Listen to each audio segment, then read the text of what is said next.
Welcome to this video on market intelligence. We are looking under the hood at the crisis no one's pricing. We will examine the tape, the IPO circus, and the factors most investors ignore. Please note, this is not financial advice. It is time to put our tinfoil hat on. While everyone is looking up at the rockets, we are going to look down at the engine to see what is really happening. Everybody is focused on the hype surrounding companies like SpaceX, but my job is to look under the hood. There is a parade on one side of the tape and a problem on the other.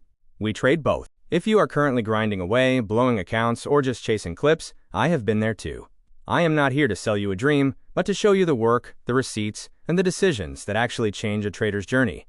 Before we dive into the analysis, let's look at the proof. Our work is built on recorded live calls, verified member wins, real funded payouts, and a consistent green day streak. Nothing is hidden here. We provide receipts, not promises. Every call is timestamped, community wins are marked in advance. We track funded payouts across major firms, and we maintain a daily, transparent record of our green streaks. You scroll past the gains every day. Today I encourage you to subscribe instead. Come watch me prove these results live. If you only give this video a minute, you will forget it by tomorrow, but showing up is where real change happens. These are not signals. This is my lens. I don't hand out trades. I show you the framework and the levels I mark for myself. Ultimately, what you decide to do with that information is up to you. In this video, we will walk through 4 key areas: the tape, the IPO circus, the reality behind where the money is going, and a deep dive into the hidden cracks in our current financial landscape. Markets often take news and data at face value on the day it drops, completely ignoring past events like the COVID crash or major data revisions. The market's memory is remarkably short, usually about 3 weeks. While the official narrative remains calm, the reality of your receipts tells a different story. As you can see, the gap between the official story and the actual cost of living is widening in ways the market refuses to price in. The market's short memory is dangerous. We have seen jobs numbers walk down quarter after quarter, yet nobody reprices the risk. My job is to remember these things out loud, so we aren't celebrating numbers that eventually get erased. As I often say, treating every data point as a reflex rather than analysis is a trap. I would much rather have a memory of how these cycles actually play out. I am not a bear, and I am not a cheerleader. I am a realist with a framework. The tape can look strong while the foundation is cracking. I don't rely on feelings. I mark the levels and let the price speak for itself. Let's move on to section 1. The tape doesn't lie. Before we look at opinions, we must look at the internals. Skipping this step is exactly why so many traders end up offside. First, let's look at the internals. Over 71% of names are currently trading above their 20-day moving average. This isn't just about sentiment. It shows strong participation, meaning the market is grinding higher rather than cracking. When we look at the broader stack, the 20, 50, and 200-day averages are holding up, signaling a healthy trend. We look for higher highs in these timeframes as our leading indicator, a detail most traders overlook. The divergence we previously flagged in our NYSE internals is now resolving upward. With the NDX back above 50% of its components over their 50-day average, the positive trend is gaining momentum. Our current structure read is clear. Don't fight the tape yet. While the 60% rule suggests we should stay long, we remain vigilant for macro shifts, keeping in mind that this broadening isn't occurring in every single sector. Focusing on the NDX, our control bar from June 9th defines the current range. We are watching for a sustained close over the 50% demarcation line to confirm the bulls remain in command. We don't need a miracle to justify our positions. We just need price to confirm the trend. Watching for a clean close over our identified level is all that matters. Everything else is just market noise. Consider the recent excitement around software stocks. It was the crowd's favorite setup, but the sector quickly rolled over. It's a reminder that a broadening tape favors new leadership rather than chasing past winners. Looking at our tape scoreboard, we have healthy participation at 71.3% above the 20-day, but remember that leadership isn't uniform. Always prioritize the confirmation of a close over our established control levels. As I always say, breadth this strong doesn't just evaporate. It requires a macro shock to turn the ship, which is exactly why I stay focused on the risks that others are currently failing to price in. So what turns me bearish? It takes a daily close, back below our control level, a drop in breadth below 50, or a spike in new lows. It's not about being fearful, it's about respecting the data. To summarize our playbook, prioritize internal breadth over price, identify the control bar, respect the 50% demarcation line, and remember that our market context is cumulative, simple, and disciplined. My core philosophy is simple. I read participation before I read price. The average trader stares at the candle and gets trapped, while I look at the actual structural support behind the move.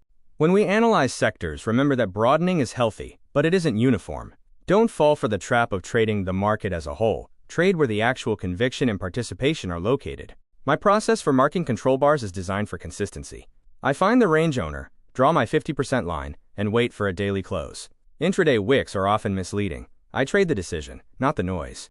In the end, simple beats clever every time. Mark your lines, watch for the close, and let the price prove your thesis.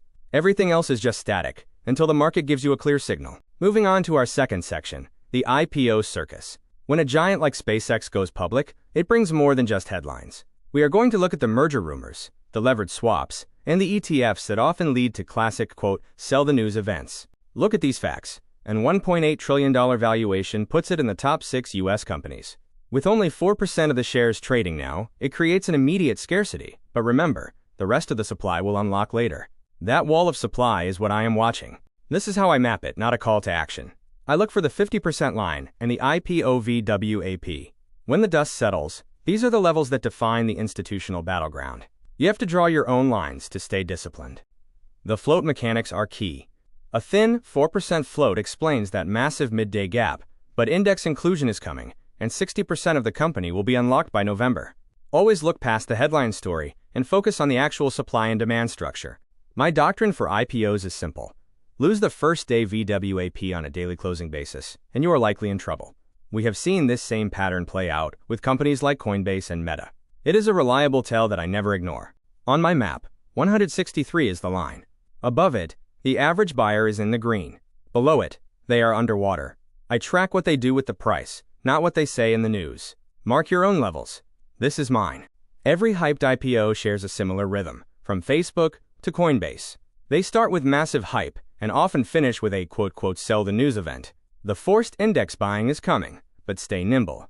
Institutions love a lower entry point to complete their positions. Let's talk about the merger whisper. When leadership discusses synergies between Tesla and SpaceX, the market listens. Combining companies is a known pattern for Musk, but the hedge regarding timing is exactly what makes the potential merger a tradable event. If you are looking for a way to play this, I track Tesla through a cup and handle pattern on the weekly chart. There is a clear put wall beneath it, and a moving average that is held.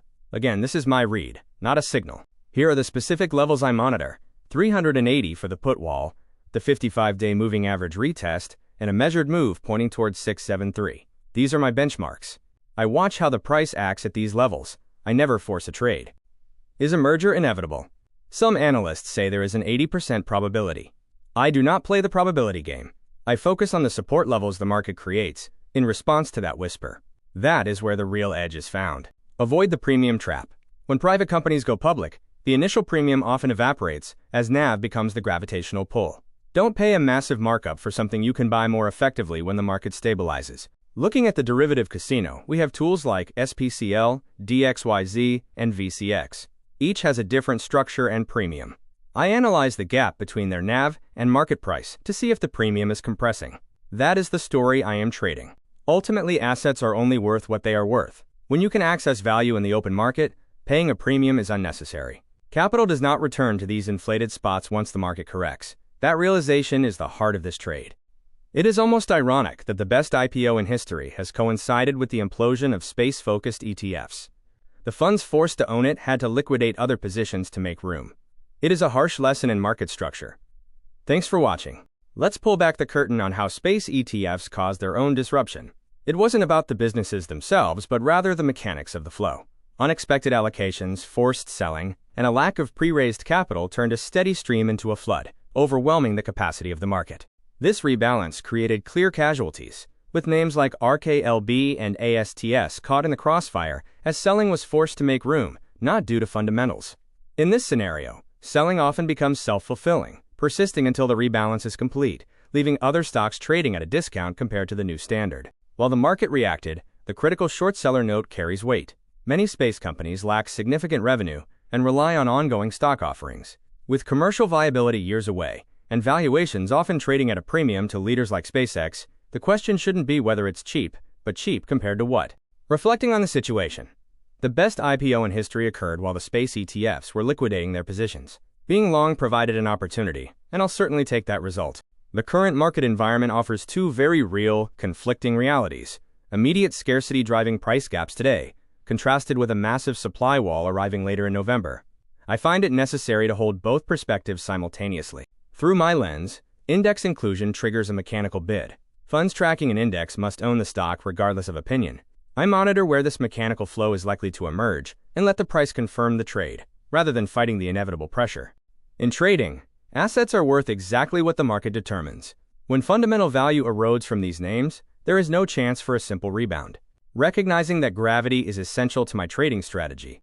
Regarding the merger, I don't pretend to predict outcomes with hard probabilities, as that is mere theater. I look at the historical patterns of company consolidation. Ultimately, I don't trade the merger itself. I trade the technical support levels created by market sentiment on the chart. I was long during the best IPO in history, only to watch the very funds that were mandated to own the stock implode. It was a classic case of flow breaking the financial vehicles, not the underlying businesses. Mastering the difference between the two is the key to the game. Where is the substance? Once the initial catalyst passed, capital moved decisively toward the sector that demonstrated real earnings power. After the initial catalyst, the focus shifted to one clear sector: semiconductors. While geopolitical headlines drew attention, the actual allocation of capital confirmed where the money was going. The surge in semicap stocks is just the beginning of the cycle, not the conclusion. The progression from building equipment to expanding capacity, and eventually re-rating revenue, suggests that semicap leadership acts as an early indicator of broader growth. Seeing earnings estimates for the entire semi-sector rise 17% in a single quarter is unprecedented. It didn't even happen during the dot-com era. This cycle remains robust, and trying to pick the top now is a dangerous game. From $1 a quarter to $23, this is the power of consistent earnings beats. SanDisk is the perfect example of how successive quarters of outperformance can completely rewrite the earnings base, provided you are looking closely enough. The memory industry has changed permanently due to the shift toward multi-year long-term agreements. With roughly $40 billion in supply already locked in, corporate buyers are unlikely to breach these commitments, providing a significant floor for the industry. When we look at DRAM, the driver is clear. SK Hynix plans to double production over 5 years, and Samsung is paying to keep their workforce. There's no weakness in the pricing, making the idea of picking a top at this stage a delusional strategy. To get past the noise, look at the reality of the market. Hynix is scaling up, Samsung has reversed course to meet surging demand, and the price data shows no signs of the weakness that so many are predicting. Ignore the bubble chatter and stick to the actual data. Here is an example of how I approach convexity in options. I look for smaller premiums on near-term plays and scale out when the price hits my levels. Remember, not every trade works. This is about understanding how to structure, not a set of plays to copy. Cycles exist within larger cycles. For example, when Avago gapped down on soft TPU sales, it looked like a major problem. However, once you connect the dots on their alignment with Intel, the panic dissipates. Never confuse these internal rotations for the end of a larger trend. Stop asking if it's over, just because you missed the start.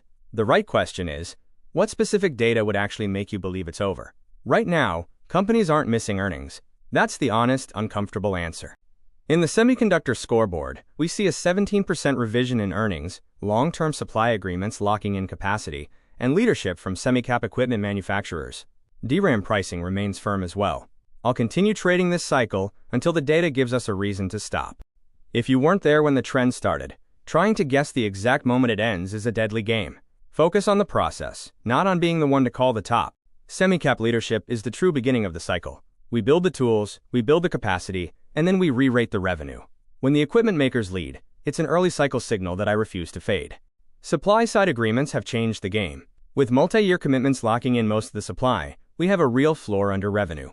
I watch this LTA visibility, rather than listening to market gossip. I track DRAM prices closely, because it's a critical indicator.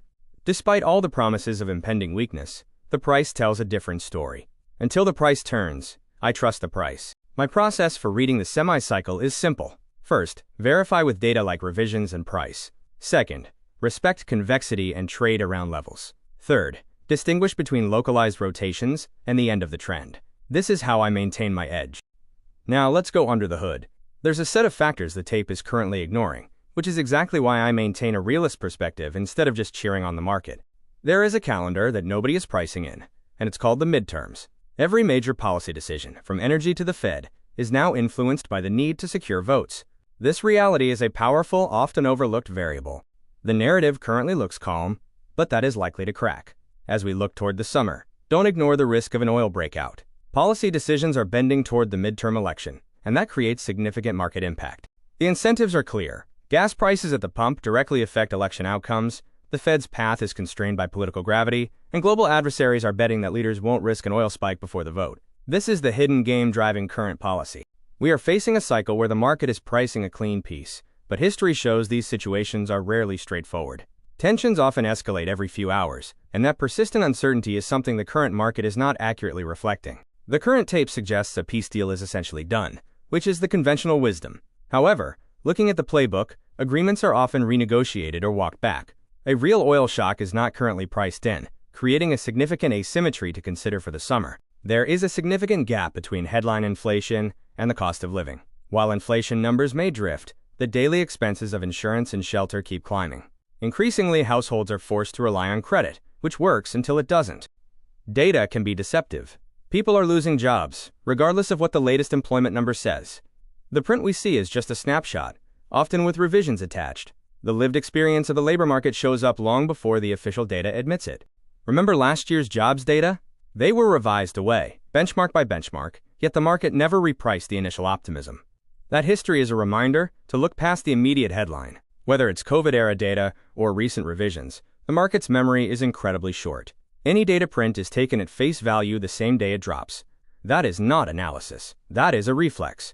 We are seeing cracks in private credit. A flagship fund recently honored less than 40% of redemptions. This indicates real pressure, and it is a situation that is only a few steps away from Main Street. These funds invest in illiquid debt, and returning more than 5% of net asset value is difficult.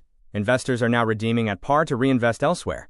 Those 2021 and 2022 vintages, which rolled near zero rates into higher costs, are where the pain is currently concentrated. The real metric to watch is credit availability. As long as credit growth beats nominal GDP, the system persists. I am monitoring for the point where this expansion begins to shrink. This is not 2008. We have insurers acting as a buffer and different underlying plumbing. However, private credit is now a marginal provider of capital, and if it slows, the macroeconomy slows. I become concerned when net debt issuance grows slower than nominal GDP. For now, credit is still expanding, so we have time. My goal is to watch the turn, rather than trying to invent one. Private equity is the second shoe that nobody is watching. The PE machine has a plumbing problem. Money goes in, but it isn't coming back out. Capital calls continue, but cash distributions to investors have slowed to a trickle. Marks remain high on paper, but that gap between the paper value and cash flow is the entire story. When public markets fall, the private equity slice of a portfolio looks oversized, so allocators stop writing checks.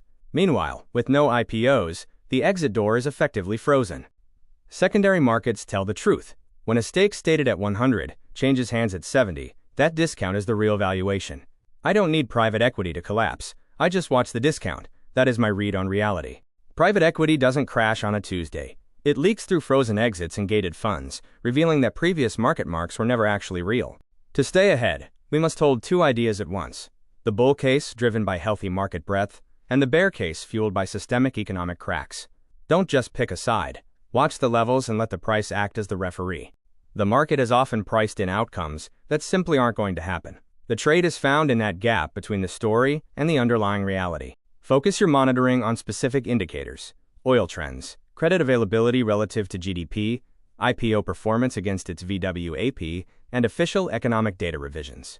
In an election year, the math is driven by political incentives. Gas prices and interest rate paths become tactical tools, and I price those calendar realities into my trades. There is a gap between official data and the lived reality of households. While the headline numbers drift, the cost of essentials climbs. I navigate by acknowledging both truths. The reality of employment often surfaces in individual experiences, months before the official data finally admits that people are struggling to keep their jobs. I don't celebrate fresh prints. I wait for the revisions and annual benchmarks that quietly walk the numbers down. Memory is my primary edge in this process. While we aren't in 2008, credit remains the economy's oxygen. I watch for when credit growth slips below nominal GDP. That is the true indicator of a shift. Our framework isn't about hot takes. It is a repeatable process. That systematic approach is where the entire edge lies. Every trade is built on three pillars: macro, which sets the regime; fundamental, which identifies the engine's value; and technical, which acts as the trigger. Macro is the weather you trade inside. By monitoring the calendar, liquidity, and credit, I can name the regime and adapt my strategy for either a beach day or a hurricane. Fundamental analysis separates price from value. I look past the story to evaluate earnings power, supply and demand, and the premium relative to net asset value. Technical analysis is where it becomes a trade. I use control bars, IPO VWAPs, and market breadth to turn fundamental views into actionable levels. These are the rules I rely on. Watch the IPO VWAP, identify the control bar's midpoint, and never overpay for what you can get in the open market. Let's review the rules that keep you on the right side of the market. First, always consider breadth before price. When the crowd focuses only on price, they get trapped. Participation is your leading indicator. Second, remember that semiconductors lead the way. The equipment move is the true start of a cycle, not the end. Don't make the mistake of fading the beginning of a move. Finally, watch credit closely. Credit availability is your macro tell. When it begins to shrink, the vortex starts. Always respect the flow of credit in the broader market. Luck does not repeat, but a framework does. That is our philosophy in this video. A single green day might be luck, but a consistent streak is a process you can document on the tape. In my own trading, I focus on levels, not feelings. I trade instruments like NQ, MNQ futures, and SPX or NDX zero-day options because they are clean and liquid, and that is where the levels matter most. My plan is simple. Mark the level, define the kickout point, and let the price prove the thesis. If there is no level, there is no trade, period.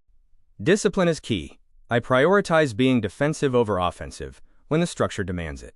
It is about managing risk day to day, just like any complex operation. And everything is on the record. I stream live, daily, with no days off. The process is on the tape, not hidden in a screenshot. Remember, sometimes the price isn't as important as what they actually do with it that day. Watch the behavior of the market, not just the opinion of others. Why does this process compound? It relies on 4 pillars. Macro, which defines your regime. Fundamentals, which identify what is worth what. Technicals, where the trade happens. And reps, which means executing live on the record. These 3 pillars, when repeated daily and in public, create a system that you can actually audit. This is about real evidence, not just a vibe. It is time to act and make a choice. If you have followed along this far, this specific part of the video is for you. Watching a 1-minute clip of my video each day will get you nowhere. A clip is just a highlight. The true edge is in the live daily read that you might be skipping. What can a clip not give you? It cannot provide the context of the work. The clip is the answer, but the live session is the work that gets you to that answer. Watching levels build and break in real time is something you cannot get from a screenshot. You need the live experience to truly understand the framework. This is the choice. Do you want the highlight, or do you want the journey? One path leads to the same outcome next year, and the other leads to growth. If you cannot commit to one channel and one person, you are essentially telling yourself you cannot be trusted with your own success. Can you keep a promise to the trader you want to become? Look in the mirror. Are you looking for another guru or a secret? There is no secret. There is a framework, repeated in public, for free. Permission is yours. Pick one room, show up, and do the reps. Stop sampling, and start building your own consistency. These streams and recordings are free. I am not asking for your money, I am asking for your attention. That is the one thing that changes your outcomes. A 1-minute clip is just a highlight reel. The real edge is in the live read, where you see the framework applied in real time as the market moves. You cannot screenshot a process in real time. It happens in the room. You have the proof, you have the record, so you are out of excuses. Make a choice as a trader to change your journey. Subscribe, hit the bell, and show up. Stop scrolling past the thing you say you want. I'll see you on the live. Remember, luck doesn't repeat, but a framework does. See you there.